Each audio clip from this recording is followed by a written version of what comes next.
পুরো দশম শ্রেণীর ছাত্ররা তোমরা যা 2024 মাধ্যমিক পরীক্ষা দিবে তাদের গণিত নিয়ে ভয়ভীতি রয়েছে, কিন্তু গণিতে কেমন প্রশ্ন আসে, কী ধরনের প্রশ্ন আসে দেখার জন্য একটি নমুনা প্রশ্ন তোমাদের দেখাচ্ছি, তোমরা ভালো করে দেখে নাও। দেখতে পাচ্ছ এক দাগে নির্মিত প্রশ্নগুলি সঠিক উত্তরটি নির্বাচন করে। 1 × 6 = 6। 1 নাম্বার, একটি গ্রামের বর্তমান জনসংখ্যা পি এবং প্রতি বছর জনসংখ্যা বৃদ্ধির হার 2% হলে n বছর পর জনসংখ্যা হবে। এই প্রশ্নটির উত্তর হবে পি × 1 + R50 × n। এরপর দেখতে পাচ্ছ কোনো অংশীদারি ব্যবসায় দুই বন্ধুর লভ্যাংশের অনুপাত 12:13 হলে মূলধনের অনুপাত। এই প্রশ্নের উত্তর হবে 3:2। এরপর নেক্সট যে প্রশ্ন তোমরা দেখতে পাচ্ছ, দেখে নাও ভালো করে প্রশ্নটি। নির্মল যদি এক্স ভ্যারিয়েশন ওয়াই হয় তাহলে এই প্রশ্নটির উত্তর কী হবে? এই প্রশ্নের উত্তর হবে x² ভ্যারিয়েশন y²।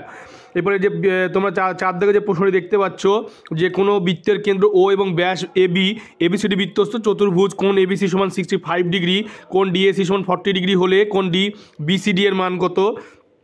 এই প্রশ্নটির উত্তর হবে 115 ডিগ্রি। এবার নেক্সট যে প্রশ্নটি রয়েছে তোমাদের জন্য, সেই প্রশ্নটি তোমরা ভালো করে দেখে নাও। যে 5 দাগে tan a + cot a = 2 হলে tan 12a + cot to the power 12a এর মান কত? এই প্রশ্নটির উত্তর হবে, ভালো করে দেখে নাও, 2। এবার 2, 8, 2, 3, 8, 5, 9, 5, 6 এই সংখ্যাগুলির মধ্যমা। এই প্রশ্নটির উত্তর হবে 5।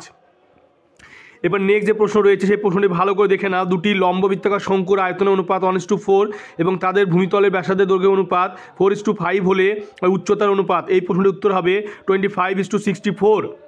এবার নেক্সট যে প্রশ্ন রয়েছে সেই প্রশ্নটি তোমরা ভালো করে দেখে নাও। শূন্যস্থান পূরণ 2 দাগে যে কোনো 5টি 1 × 5 বার্ষিক 8% হার সুদের সরল সুদের হারে কোনো মূলধন n বছরের সুদ PNR/25 টাকা হলে মূলধনের পরিমাণ সমান ড্যাশ টাকা হবে।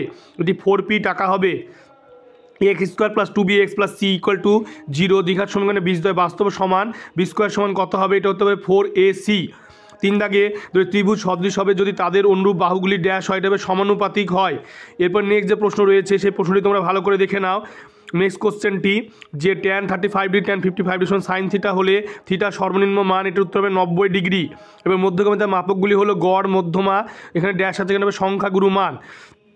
এবার কিছু ছাত্রের বয়স হলো 10, 11, 7, 9, 7, 13, 8, 14 এদের বয়সের মধ্যমা হবে। এই প্রশ্নটির উত্তর হবে 10 বছর। তোমরা ভিডিওটি বেশি করে শেয়ার করো এবং তোমরা অবশ্যই চ্যানেলকে সাবস্ক্রাইব করে সাবস্ক্রাইবের পাশে থাকা বেল আইকনটি প্রেস করবে, যে পরবর্তী ভিডিওর নোটিফিকেশান তোমাদের কাছে পৌঁছে যায়। তোমরা লাইক ও কমেন্ট করবে।